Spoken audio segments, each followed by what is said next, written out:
Most of women want an ideal relationship. Pero, we need to live in realistic life, okay? Ideal na ang lalaki, hindi magloloko. Ayaw nyo magloko, ayaw nyo mag-cheat, kayo lang, mamahalin kayo. Kumbaga, ibibigay yung mga pangangailangan nyo at pwedeng ilagay kayo sa pedestal. The reality is, pag ganun ng lalaki, naboboard kayo. You know that they were about to break up. Do you wanna know why? Why? Woo!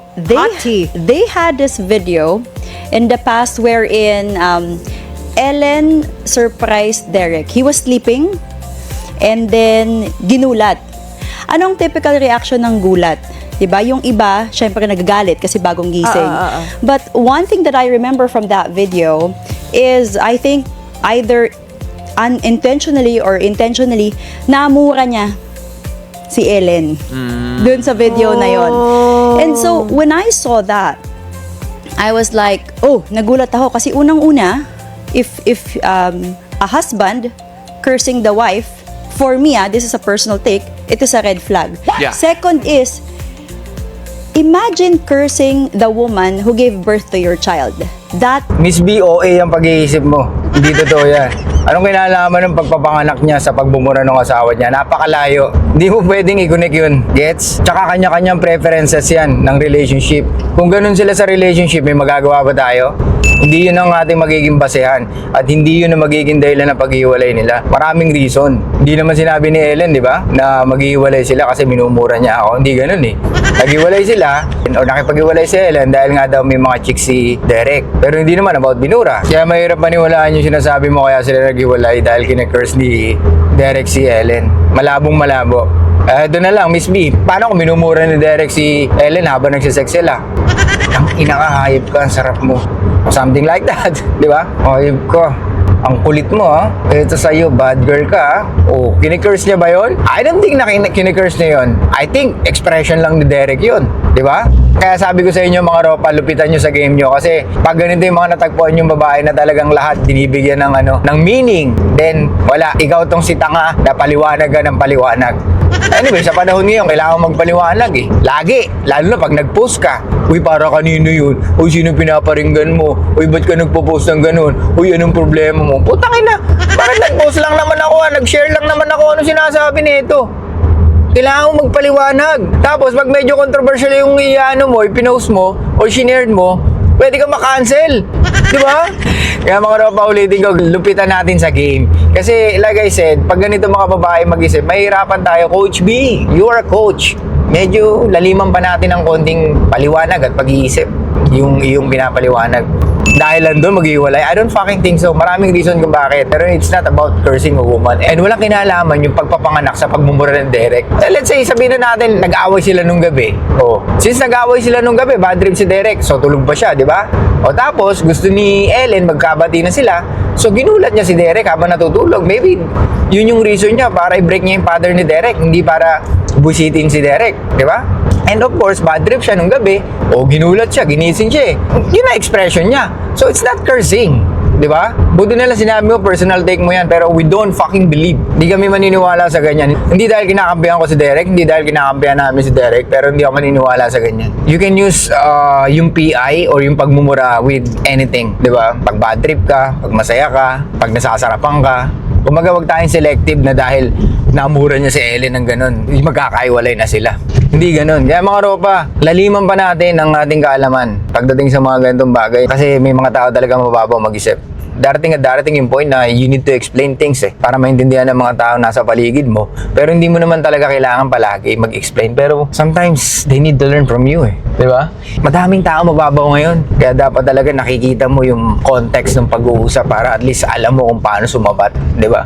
And I think si Coach B, mabait masyado yung boyfriend nito or yung asawa nito Hindi siguro nakatikim ng pagmumura Hindi ko naman sinasabi na dapat murahin siya. Pero yung normal na expression ng isang lalaki, di ba, to release the frustration. Di ba? Kaysa naman manakit ka, kaysa naman kimkimin mo, talo ka So that's the easiest way And like I said, yung pagmumura, it's an expression of us na pwede natin gamitin sa kahit anong pakiramdam natin, di ba? Bad trip ka, ulitin ko, bad trip ka, masaya ka, malungkot ka. Tangina, ayoko na nito. Lagi ko na lang naiisip siya, di ba? Parang gano'n. Putang ina, sarap mo.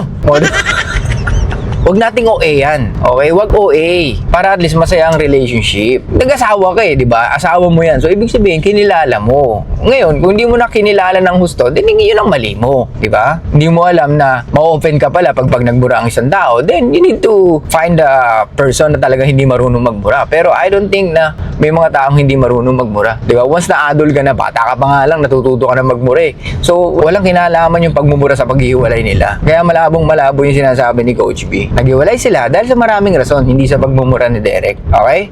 So mga ropa, ulitin ko, kailangan nyo talagang pagbutihan sa buhay, especially sa pagpili ng babae. Kaya kung ako kay Derek, ganun ang nasa katayuan ako ni Derek, I will choose Andrea Torres. Hindi dahil crush ko si Andrea, hindi dahil attracted ako kay Andrea. No, kung titignan mo pa lang, si Andrea hindi ganong expose yan, di ba? Kumpara kay Ellen. Expose si Ellen eh. And may pera siya eh. I'm not saying na pag wala kang pera, you cannot act like that, like Ellen. Of course you can.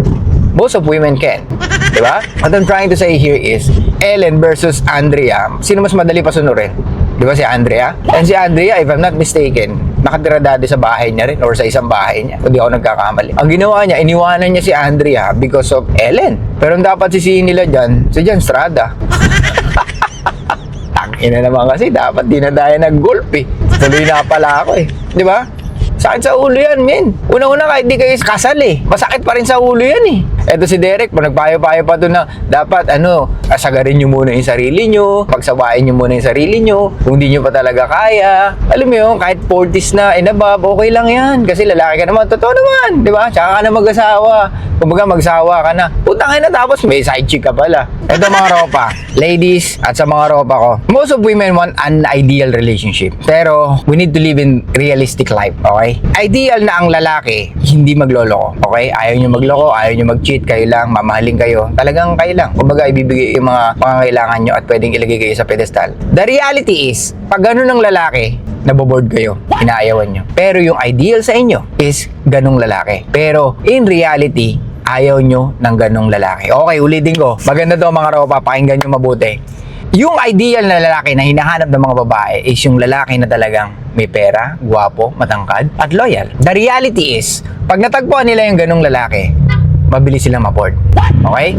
Ko-compare natin, John Lloyd, Derek Ramsey. Bakit si John Lloyd hindi na abot sa ganitong eksena or sa ganitong intriga or sa ganitong pangyayari? Why? Because John Lloyd knows how to exit. Or maybe, he is a very nice guy. Kaya ang ginawa niya is, he let Ellen won. Maybe, every argument nila, laging hinayaan niya na lang si Ellen manalo. Until he decided na, okay, sige, I think hindi tayo compatible sa isa't isa, maghiwalay na lang tayo. So, kahit na nice guy and bad guy, if a woman acting like very combative, opinionated, yung mga babae na hindi masyadong nalid ng kanyang ama or walang masculine energy sa paligid niya, pwedeng ganito niya itrato yung mga kalalakihan. Yun talagang kahit ano man ang narating ng mga kalalakihan, wala silang pake. Ang tanging pake nila is yung opinion nila or yung pagiging combative nila or yung mas nasasatisfied sila every time they argue with their partner. I'm not saying si Ellen yun. What I'm trying to say here is, mga ropa, pag yung mga babae na combative, opinionated, huwag nyo lang tuluyan. Maniwala kayo sa akin, sasakit ulo nyo. Do you think si John Lloyd hindi sumakit ulo kay Ellen kung sila? Pero ngayon kay Derek, at least alam natin. And I think, madali sila magtalo. Yung sinasabi sa comment section na alpha female daw si Ellen. O, kapag mga ganyang kiniklaim nilang alpha female sila, especially mga babae na gusto nyo, wag nyo nang tuluyan. Maniwala kayo sa akin. Eto nga bibigyan ko kayo ng example kung pamimiliin kayo, Ellen or Andrea, piliin nyo si Andrea. Okay? Hindi mo kailangan ng babaeng mapera. Hindi mo kailangan ng babaeng may status. Ang kailangan mo is yung babae na susunod sa'yo. Yung babae na talagang marunong sumunod, marunong magmahal, at marunong umintindi at alam niya kung ano yung place niya. If she know her place, she won't act like that. Okay? Pag alam niya sa sarili niya, oh, I will never find another like him. He is a very good man. Though yes, may pagka-impatient siya, nagmumura siya, hindi niya mapigil yung reactions niya. I totally understand that because men are very aggressive and men are very territorial. So, kung alam ng mga babae yung kahit pa paano yung nature ng mga kalalakihan, she will fucking understand. And as long as mahal ka ng babae, wala siyang pakialam eh. Honestly, pag ang babae mataas ang interest sa'yo, mataas ang nararamdaman sa'yo, at talagang gusto gusto ka niya, talagang they will break rules for the man they like, di ba? Kahit nga yung mga anak ng mga pastor di ba? They will break rules. Kahit na, alam mo yun, pinalaki sila ng according sa Bible, di ba? Ng kanilang mga magulang. Pero may mga babae pa rin talaga na willing to break the rules for the guy. At ang pinaka-importante mga ropa, itaas nyo yung standard nyo at wag na wag kayo basta-basta magbibigay ng relationship. Okay, sa'yo lang guys. Thanks so much. I'll see you guys next time. Show love, peace out, and be packing mysterious mga ropa.